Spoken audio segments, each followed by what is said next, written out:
பர்திமேயு சுவிசேஷ ஊழியங்கள் வழங்கும் நற்செய்தி நேரம். தேவ செய்தி பாஸ்டர் ஆர். அகஸ்டின். இந்த நாளில் உங்களோடு பேசி வருகிறேன். நாம் எவைகளை ஒப்புக் கொடுக்க வேண்டும்? முதல்ல சொன்னேன், நம்முடைய சரீரத்தை ஒப்புக் கொடுக்கணும். அடுத்த சொன்னேன், ஆண்டவருடைய சித்தத்துக்கு ஒப்புக் கொடுக்கணும். இப்போ மூன்றாவது ஒரு காரியத்தை சொல்ல போகிறேன். இந்த நிகழ்ச்சியை பார்க்கிற நீங்கள் ஒரு காரியத்தை மறக்கவே கூடாது. எப்போவும் உங்கள் வேதாகமத்தை இந்த நிகழ்ச்சி வந்த உடனே ஓடி போய் சின்ன பிள்ளை மாதிரி பைபிளை தூக்கிட்டு வந்து கையில் வச்சுட்டு 1 பேதுரு 5ஆம் அதிகாரம் 6வது வசனத்துக்கு 1 பேதுரு 5ஆம் அதிகாரம் 6ஆம் வசனத்துக்கு எல்லாரும் திருப்புவீங்களா? எந்த காலத்திலும் எந்த நேரத்திலும் நன்றியாய் உம்மை நான் துதிப்பேன். எந்த காலத்திலும் எந்த நேரத்திலும் நன்றியாய் உம்மை நான் துதிப்பேன். இயேசுவே உம்மை நான் துதிப்பேன், துதிப்பேன். எந்த வேளையிலும் துதிப்பேன். இயேசுவே உம்மை நான் துதிப்பேன், துதிப்பேன். எந்த வேளையிலும் துதிப்பேன். எந்த காலத்திலும் எந்த நேரத்திலும் நன்றியாய் உம்மை நான் துதிப்பேன். இயேசுவே உம்மை நான் துதிப்பேன், துதிப்பேன். எந்த வேளையிலும் துதிப்பேன். இயேசுவே உம்மை நான் துதிப்பேன், துதிப்பேன். எந்த வேளையிலும் துதிப்பேன்.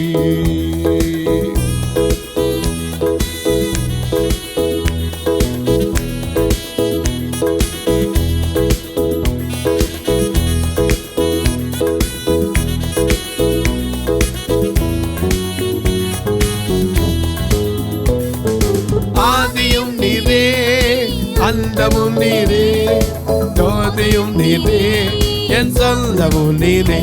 ஆக ஆதியும் நீரே, அந்தமும் நீரே, ஜோதியும் நீரே, என் சொந்தமும் நீரே. எந்த காலத்திலும் எந்த நேரத்திலும் நன்றியாய் உம்மை நான் துதிப்பேன். இயேசுவே உம்மை நான் துதிப்பேன், துதிப்பேன். எந்த வேளையிலும் துதிப்பேன். இயேசுவே உம்மை நான் துதிப்பேன், துதிப்பேன். எந்த வேளையிலும் துதிப்பேன்.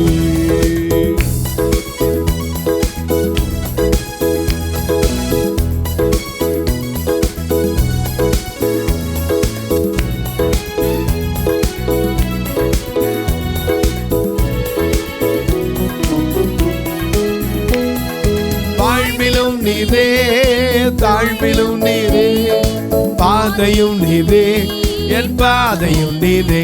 ஆக வாழ்விலும் நீரே, தாழ்விலும் நீரே, பாதையும் நீரே, என் பாதையும் நீரே. எந்த காலத்திலும் எந்த நேரத்திலும் நன்றியாய் உம்மை நான் துதிப்பேன். இயேசுவே உம்மை நான் துதிப்பேன், துதிப்பேன். எந்த வேளையிலும் துதிப்பேன்.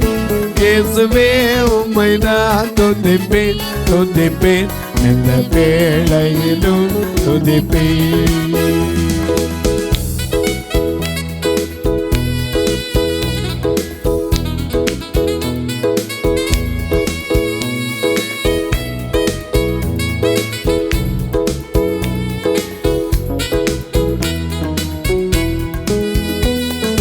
தேவனும் நீரே, தீபனும் நீரே, ராஜராஜனு என் சர்வமும் நீரே.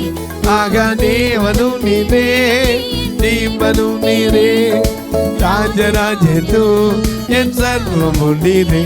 எந்த காலத்திலும் எந்த நேரத்திலும் நன்றியாய் உம்மை நான் துதிப்பேன். இயேசுவே உம்மை நான் துதிப்பேன், துதிப்பேன், எந்த வேளையிலும் துதிப்பேன். இயேசுவே உம்மை நான் துதிப்பேன், துதிப்பேன், எந்த வேளையிலும் துதிப்பேன்.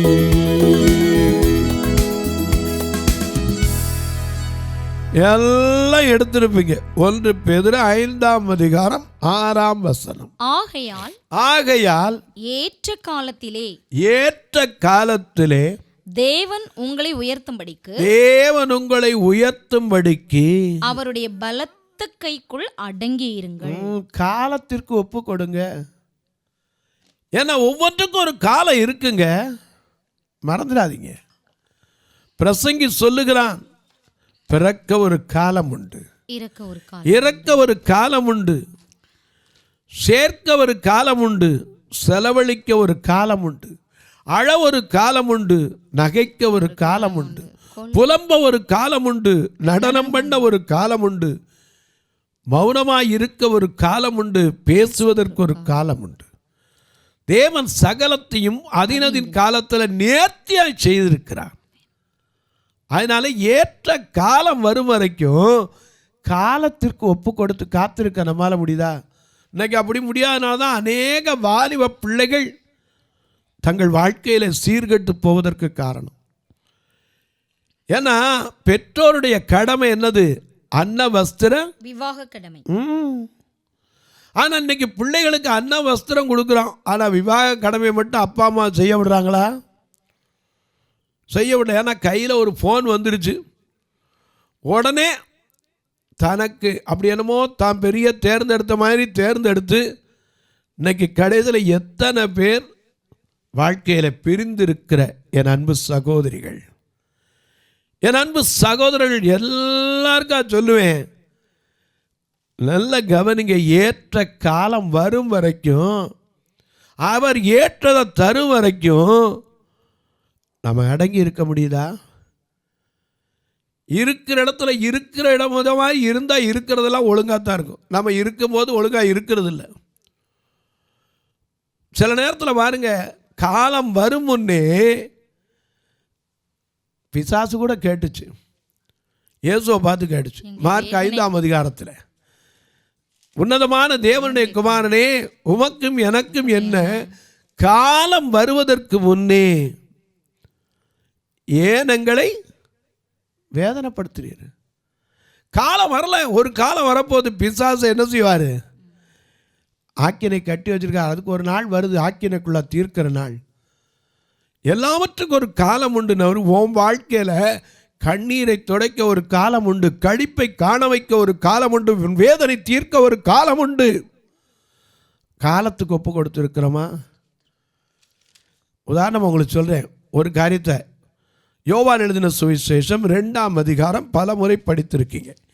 இயேசு செய்த முதல் அற்புதம், 3ஆம் நாளிலே கலிலேயாவில் உள்ள கானா ஊரிலே ஒரு கல்யாணம் நடந்தது. இயேசுவின் தாயும் அங்கே இருந்தாள். ஏன்னா நம்ம கானா ஒரு கல்யாணத்தை பார்க்கிறோம். கானா ஊரு கல்யாணம், கர்த்தர் இயேசு போனாரு. கானா ஊரு கல்யாணம், கர்த்தர் இயேசு போனாரு. பந்தலிலே ரசமில்லை பார்த்து வந்து சொன்னாங்க, பந்தலிலே ரசமில்லை பார்த்து வந்து சொன்னாங்க. கானா ஊரு கல்யாணம், கர்த்தர் இயேசு போனாரு. கானா ஊரு கல்யாணம், கர்த்தர் இயேசு போனாரு.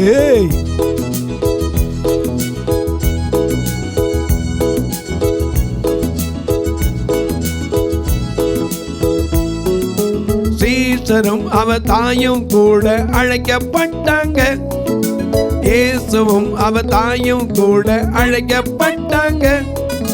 வேளை வருவரை காத்திருக்க மறந்து போனாங்க, வேளை வருவரை காத்திருக்க மறந்து போனாங்க. கானா ஊரு கல்யாணம், கர்த்தர் இயேசு போனாரு. கானா ஊரு கல்யாணம், கர்த்தர் இயேசு போனாரு.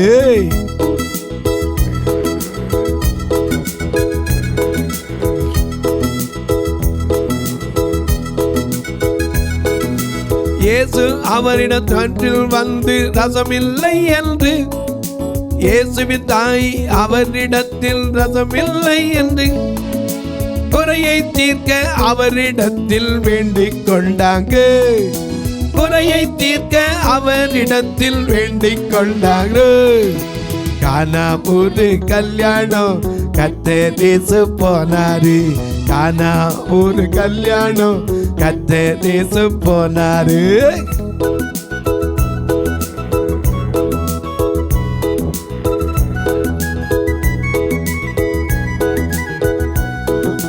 ஸ்திரியே, உனக்கும் எனக்கும் என்ன என்று வேளை வரும் என்று அவரை காத்திருந்தாங்க. ஸ்திரியே, உனக்கும் எனக்கும் என்ன வேளை வரும் என்று காத்திருக்க அவர்களுக்கு கட்டளையிட்டாங்க. கானாவூரு கல்யாணம் கர்த்தர் இயேசு போனாரு. கானாவூரு கல்யாணம் கர்த்தர் இயேசு போனாரு. மூன்றாம் நாள்னா எது? செவ்வாய்க்கிழமை. யாராவது கிறிஸ்டின்ஸில் கல்யாணம் வைக்கிறோமா? வைக்கிறாங்களா? நல்லதாக போச்சு. ஏன்னா ஞாயிற்றுக்கிழமை வைக்கிறவங்க கொண்டு ஓய்வு நாள் எதையுமே செய்யக்கூடாது மாதிரி அதில் செய்வாங்க. செவ்வாய்க்கிழமை இயேசுவை குறிப்பிட்டார், அதில் வைக்க மாட்டாங்க. என்னதான் இருந்தாலும் அந்த பாரம்பரியம் போக மாட்டேங்குது. இன்றைக்கி காணிக்கை கொடுக்குறவங்கள வெள்ளிக்கிழமை பார்த்தா லைட்டு போடாச்சுன்னா காணிக்கை கொடுக்க மாட்டாங்க. உங்களுக்கு எப்படின்னு தெரியும்? நான் தெரு பிரசங்கத்துக்கு போகிறாள்ல, தெருவில் பிரசங்கம் பண்ண போய் வெள்ளிக்கிழமை போனால் சொல்லுவாங்க, கொஞ்சம் வெளிச்சத்தோடு அது இருக்கக்கூடாது. என்ன அர்த்தம்? வீட்டில் இருக்க காணிக்கை கொடுக்க முடியலையே. எனக்கு அன்பானவர்களே, நல்ல கவனிங்க. இன்றைக்கி அந்த சடங்காச்சாரம் நமக்குள்ளே போக மாட்டேங்குதுங்க. கானா ஒரு கல்யாணத்தில் இயேசுவோடைய தாயரும் அழைக்கப்படுதாங்க. இது தெரியும் உங்களுக்கு. அங்கே போனால் கல்யாண வீட்டில் முக்கியமானது ஒன்று என்னது? திராட்சை ரசம். இங்கே நம்ம வீட்டில் பாயாசம் வைக்கிறோம்ல, கன்னியாகுமரியில் ஃபேமஸ்னா 7 பாயாசம் 6 பாயாசம் 8 பாயாசம் ஒவ்வொரு ஊர்லேயும் ஒன்று இருக்குது. அது மாதிரி காய்கறி வகையில் எத்தனைம்பாங்க. அங்கே முக்கியமானது என்னென்னா யூத கலாச்சாரத்தின்படி திராட்சை ரசம் என்ன செய்யணும்? கொடுக்கணும். அந்த பரிமாற திராட்சை ரசம் குறைவுபட்டது. உடனே அம்மா போய் தான் பிள்ளை தானே சொல்லி என்ன சொன்னாங்க? வாசிங்க. என்ன சொன்னாங்க? குறைவுபட்ட போது இயேசுவின் தாய் அவரை நோக்கி அவர்களுக்கு திராட்சரசம் இல்லை என்று, அவர்களுக்கு திராட்சரசம் இல்லாம போச்சு, ஏதாவது செய்ய முடியுமா அப்படின்னு கேட்க போனாங்க. அதற்கு இயேசு ஸ்திரியே, எனக்கும் உனக்கும் என்ன, என் வேளை இன்னும் அவருடைய வேளை வரணும். இயேசு கெத்செமனே தோட்டத்துக்கு போற கூட சீஷர்கிட்ட சொன்னார். நித்திர மயக்கத்தில் இருந்தாங்க. அப்போ அவர் சொன்னார், வேலை வந்தது, வாங்க போவார். ஏன்னா ஒவ்வொன்றுக்கும் காலம் இருக்கிறது, சமயம் இருக்கிறது. இப்போ கடைசி காலத்தில் இருக்கிறோம்.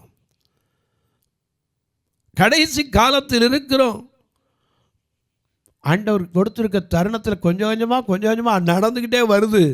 எல்லா அடையாளங்களும் தவறாமல் நடந்து வருது. கடைசி காலத்துக்கு வந்திருக்கிறோம். எந்த நிமிஷம் அவருடைய வருகை இருக்கும் தெரியாத ஒரு நாட்களில் இருக்கிறோம். நேற்று பாருங்கள், ஈரான் மேலே தாக்குதல், இஸ்ரேல் மேலே, லெபனான் மேலே தாக்குதல். எங்கே பார்த்தாலும் யுத்தத்தின் சத்தத்தை நீங்கள் கேட்கிறீர்கள். ட்ரோன் தாக்குதல் வெடித்து செதறனையில் அன்றைக்கி அந்த இடத்துல ஒரு 50 பேர்கிட்ட காயப்பட்டான். ஏன்னா மனிதருக்குள்ள அன்பு தணிஞ்சு போகிற காலத்துக்கு வந்துட்டோம். ஆண்டவருடைய வேலை வரணுங்க. நாம் நினைக்கலாம் அவர் வரேன்னார வல்லையே இன்னும் கொஞ்சம் நமக்காக தவணை கொடுத்துக்கிட்டே இருக்கார். மனம் திரும்புப்பான்னு. இங்கே பார்க்குற ரசம் இல்லைன்னார். உடனே அவர் சொன்னார், உனக்கு என்ன, என் வேலை என்ன செய்யட்டும், வரட்டும். உடனே அந்த அம்மா பார்த்தாங்க, வேலைக்காரங்கிட்ட போய் ஒரு வார்த்தையை சொன்னாங்க. 5ஆம் வசனத்தில் என்ன சொன்னாங்க? அவர் உங்களுக்கு என்ன சொல்லுகிறாரோ அதன்படியே செய்யுங்கன்னு போயிட்டார். அவர் உடனே சொன்னார், வெளியே கிடக்கிற யூத புறமை கலாச்சாரத்தின்படி கால் கழுவுவதற்கு சுத்திகரிப்புக்காக வச்சிருக்கிற கச்சாடிகள், அந்த கச்சாடியை 6 கச்சாடி எடுத்துகிட்டு வந்து ஒவ்வொன்றும் 2-3 குடம் கொள்ளத்தக்க கச்சாடி, அதில் தண்ணீரை ஊற்றுங்கன்னார். தண்ணீரை நிரப்புனாங்க. இப்போ மோந்து கொடுங்கன்னார். ருசித்து பார்த்தா தான் தெரியுது எவ்வளவு அருமையான திராட்சை ரசம். உடனே ஒரு வாயிலேருந்து வருது, எந்த மனுஷனும் முன்பு நல்ல திராட்சரசத்தை கொடுத்து ஜனங்கள் திருப்தி அடைந்த பின்பு ருசி குறைந்ததை கொடுப்பான். நீரோ நல்ல ரசத்தை இதுவரைக்கும் வைத்திருந்தீரே என்றார். கவற்றின் நாயகனே, கண்களில் நிறைந்தவரே, கரம் பிடித்தவரே, கைவிட கல்வலையே, கவச்சி நாயகரே, கண்களில் நிறைந்தவரே, கரம் பிடித்தவரே, கைவிட கல்வலையே.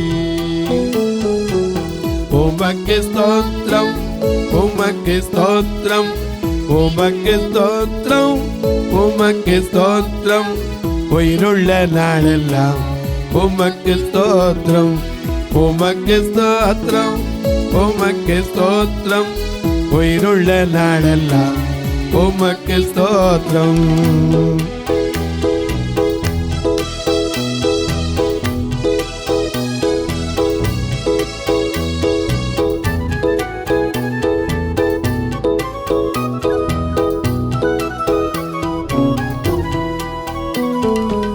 திராட்சை ரசம் பார்க்கிலோ இனிமையானவரே, திராட்சை ரசம் பார்க்கிலோ இனிமையானவரே, உற்றுண்ட பனிமளமே, உலகெல்லாம் உள்வசமே, உற்றுண்ட பனிமளமே, உலகெல்லாம் உள்வசமே. உமக்கு ஸ்தோத்திரம், உமக்கு ஸ்தோத்திரம், உயிருள்ள நாளெல்லாம் உமக்கு ஸ்தோத்திரம், உமக்கு ஸ்தோத்திரம், உமக்கு ஸ்தோத்திரம், உயிருள்ள நாளெல்லாம் உமக்கு ஸ்தோத்திரம். கவச்சி நாயகரே, கண்களில் நிறைந்தவரே, கரம் பிடித்தவரே, கைவிட கல்வலையே.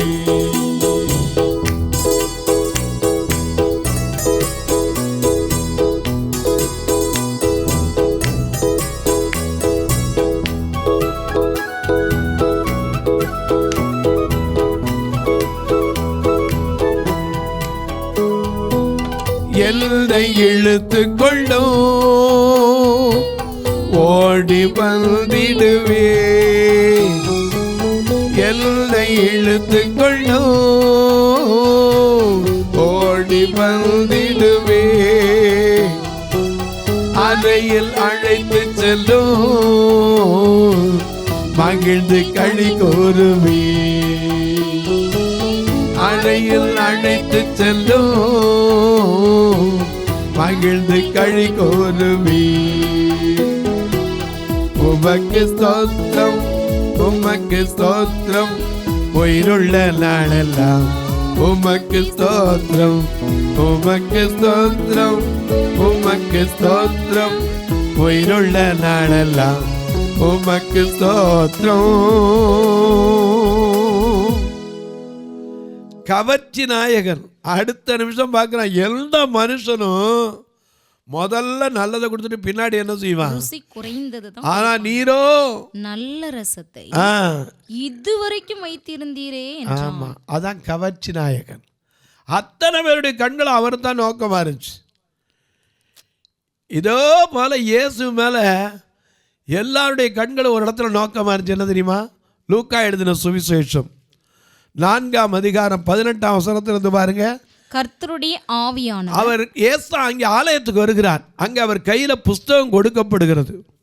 பணிவிடைக்காரன் புஸ்தகத்தை கொடுக்கிறான். அவர் அதை வாங்கி அந்த குறிப்பிட்ட பகுதியை வாசிக்கிறார். எதை? 4:18. கர்த்தருடைய ஆவியானவர் என்மேல் இருக்கிறார், தரித்திரருக்கு சுவிசேஷத்தை பிரசங்கிக்கும்படி என்னை அபிஷேகம் பண்ணினார், இருதயம் நறுங்கொண்டவர்களை குணமாக்கவும் சிறைப்பட்டவர்களுக்கு விடுதலையையும் குருடருக்கு பார்வையையும் பிரசித்தப்படுத்தவும் நொறுங்குண்டவர்களை விடுதலையாக்கவும் கர்த்தருடைய அனுக்கிரக வருஷத்தை பிரசித்தப்படுத்தவும் என்னை அனுப்பினார் எழுதியிருக்கிற இடத்தை அவர் கண்டு வாசித்து புஸ்தகத்தை சுருட்டி பணிவிடைக்காரனிடத்தில் கொடுத்தார்.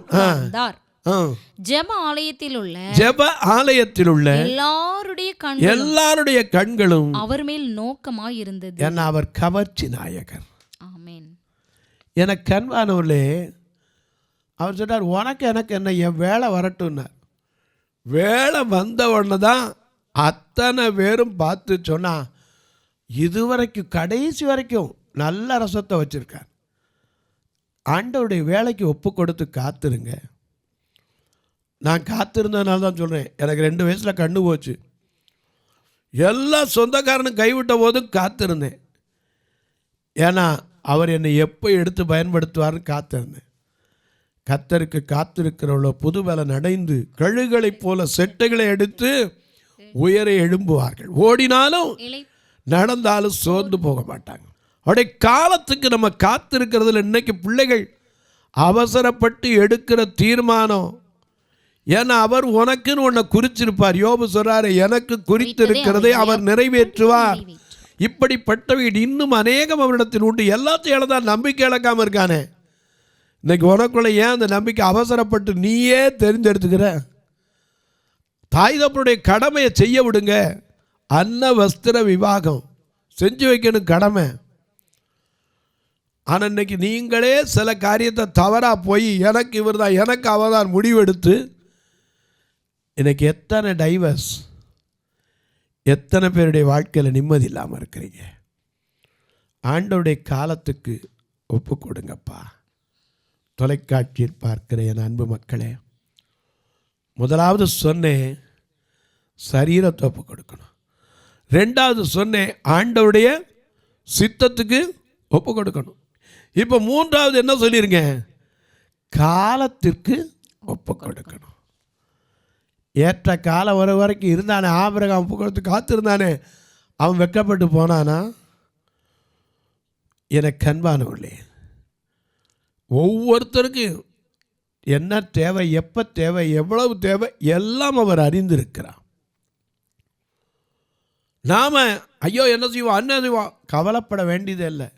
இவைகளெல்லாம் தேவை என்று உன் பரமபிதா அறிந்திருக்கிறார். அவர் ஏற்ற காலத்தில் அவர் உயர்த்துவார். நான் இப்படி தான் திண்ணையில் உட்கார்ந்துருந்த காலம் உண்டுங்க பிரதர். படிச்சுட்டு என்ன செய்வோம் தெரியாமல் இருந்த காலம் உண்டு. எங்கே போய் இருக்கிற இடம் தெரியாமல் இருந்த காலம் உண்டு. கர்த்தர் எடுத்து பயன்படுத்தினா இன்றைக்கி எத்தனையோ பேருக்கு அடைக்கலம் கொடுக்கிற அடைக்கல பட்டணத்தை போல பார்வையற்ற மக்களுக்கு சபை உருவாக்க செய்தார். காத்திருக்கணும். ஆண்டவர் நிமித்தம் எதை விட்டாலும் நம்ம பாக்கியவான், அதை மறந்துடாதீங்க. மிக அழகாக எழுதி வச்சிருக்காரு. நம்ம என்னத்தை விட்டு வந்துட்டோம்? தொலைக்காட்சியில் பார்க்கிறவர்களே, இந்த நிகழ்ச்சியை பார்க்குற நீங்கள், ஐயா நாங்கள்லாம் தூரத்தில் இருக்கோம் பிரதர், ஏதாவது உதவி செய்யணும்னா கூட எப்படி செய்கிறேன்னு தெரியலையே. இதில் 2 ஃபோன் நம்பர் வரும். அதில் ஜிபே உண்டு, ஃபோன்பே உண்டு. உங்களுக்கு தெரியாட்டா உங்கள் பிள்ளைகள் பக்கத்தில் இருக்கவங்க கேளுங்க. பிள்ளைகளுக்கு தெரியாத ஐடியாவே கிடையாது. எல்லாம் சொல்லுவாங்க. ஃபோனை பொறுத்தவரையில் பிள்ளைகிட்ட கேட்டீங்கன்னா எல்லாம் சொல்லி தருவாங்க. அவங்களே கொஞ்சம் செஞ்சு கொடுப்பாங்க. அது மட்டும் இல்லை, ஒருவேளை ஐயா எங்கள் பிறந்த நாள் திருமண நாளில் ஏதாவது நாங்கள் செய்யணும் கர்த்தர் ஏவினா தாராளமாக நீங்கள் தொடர்பு கொள்ளலாம். இந்த மக்களை அழைத்து வர்றதுக்கே மாதம் வேனுக்கு மட்டுமே 20,000 ரூபா ஆகுது. ஏன் பிரதர் உங்கள்கிட்ட வேன் இல்லையா? இல்லை, ஜெபம் பண்ணுங்க, ஆண்டவர் தருவார். ஒருவேளை கணக்கு வைக்கணும் பிரதர், எங்களுக்கு அதுக்கு வழி உண்டா? என்கிட்ட கேளுங்க, தாராளமாக சொல்லுவேன். தபால் வழியாக தொடர்பு கொள்கிறவங்களுக்கு போஸ்ட் பேங்க் அக்கௌண்ட் நம்பரும் உண்டு. நீங்கள் அது வழியாகவும் தொடர்பு கொள்ளலாம். 36 35 38 89 63. இதை நீங்கள் போஸ்ட் ஆஃபீஸ் அந்த அக்கௌண்ட்லேயும் பணம் கட்டலாம். உங்கள் ஜபக்காரி எது இருந்தாலும் காலை 10லேருந்து 5 மணிக்குள்ளே தாராளமாக சொல்லுங்கள். உங்களுக்கு ஒருவேளை சமயம் இருந்தால் எப்போவாவது மதுரைக்கோ திருநெல்வேலிக்கோ வந்தீங்கன்னா நீங்களும் வந்து இந்த ஆராதனையில் பங்கு வர உங்களை அன்பாய் அழைக்கிறேன். இப்போ உங்களுக்காக ஜெபிக்கட்டுமா? நல்ல பிதாவே, நன்றியோடு துதிக்கிறோம் சுவாமி. இந்த மனமகிழ்ச்சியான நல்ல நாளில் ஆண்டவருடைய சித்தத்திற்கு மட்டுமல்ல, ஏற்ற காலத்திலே அவர் உங்களை உயர்த்தும்படிக்கு அவருடைய பலத்த கரத்துக்குள்ளே அடங்கியிருங்கள் என்று சொன்னீரே. இன்றைக்கு வாலிப பிள்ளைகள் எல்லாவற்றுக்கும் ஒரு காலம் உண்டு, தேவன் சகலத்தை அதினதின் காலத்தில் செய்வார் என்று காத்திருக்காம தவறான முடிவுகளை எடுத்து இன்றைக்கு வாழ்க்கை இழந்திருக்கிற பிள்ளைகளுக்காக ஜெபிக்கிறேன். மனவேதனையோடு இருக்கிற பிள்ளைகளுக்காக ஜெபிக்கிறேன். பிரிந்திருக்கிற குடும்பங்களுக்காக ஜெபிக்கிறேன். பெற்றோர் அந்த பிள்ளைகளை பார்த்து கண்ணீர் வடிக்கிற பெற்றோருக்காக ஜெபிக்கிறேன். ஒவ்வொருவருடைய கண்ணீர் மாறட்டும், கவலைகள் மாறட்டும். பிறந்த நாள் திருமண நாளை நினைவு கூறுகிற மக்களுக்காய் ஸ்தோத்திரம். இந்த வருஷம் அவர்களுக்கு இதுவரை நடந்திராத அற்புத அதிசயங்கள் நடக்கட்டும். தங்களுக்கு அன்பான இழந்து தவிக்கிற மக்களுக்கு ஆறுதல் கிடைக்கட்டும். வியாதி படுக்கை மாறட்டும், வேதனை விலகட்டும். சமாதானத்தின் காரணர் சல்வ வல்லவர், சகலத்தையும் அதினதின் காலத்தில் செய்வீரார். வானத்திற்கும் பூமிக்கும் சகல அதிகாரம் கொண்ட இயேசு கிறிஸ்துவின் ஈடு இணையற்ற வல்லமையுள்ள நாமத்தில் ஜெபிக்கிறேன் நல்ல பிதாவே, ஆமென். சபை ஆராதனை ஞாயிறு காலை 10 மணி முதல் 12 மணி வரை. இடம் பர்திமேயு சுவிசேஷ ஆலயம், அன்னை சத்யா நகர், இளமனூர் அஞ்சல், சக்கிமங்கலம் வழி, மதுரை மாவட்டம். பின்கோட் 625201 மற்றும் பர்திமேயு சுவிசேஷ ஜெப வீடு, plot number 107, Eden garden, Muthur, Tirunelveli. Pincode 627011. சிறப்பு உபவாச கூட்டம் ஒவ்வொரு மாதமும் 2வது சனிக்கிழமை காலை 10 மணி முதல் 1 மணி வரை நாகர்கோவில் YMCA ஹாலில் வைத்து நடைபெறுகிறது. மற்றும் ஒவ்வொரு மாதமும் 4வது சனிக்கிழமை காலை 10 மணி முதல் 1 மணி வரை திருநெல்வேலி புதிய பேருந்து நிலையம் அருகில் உள்ள கிரேஸ் ஹாலில் வைத்து நடைபெறுகிறது. எங்கள் எல்லா ஆராதனைகளிலும் கலந்து கொண்டு தேவனை மகிமைப்படுத்த அன்பாய் அழைக்கிறோம். உங்கள் உதாரத்துவமான காணிக்கைகளினால் இவ்வூழியத்தை தாங்க விரும்பினால் R Augustin, account number 5021364331, IFSC code IDIB 000B066, Indian bank, BP Kulam, Madurai.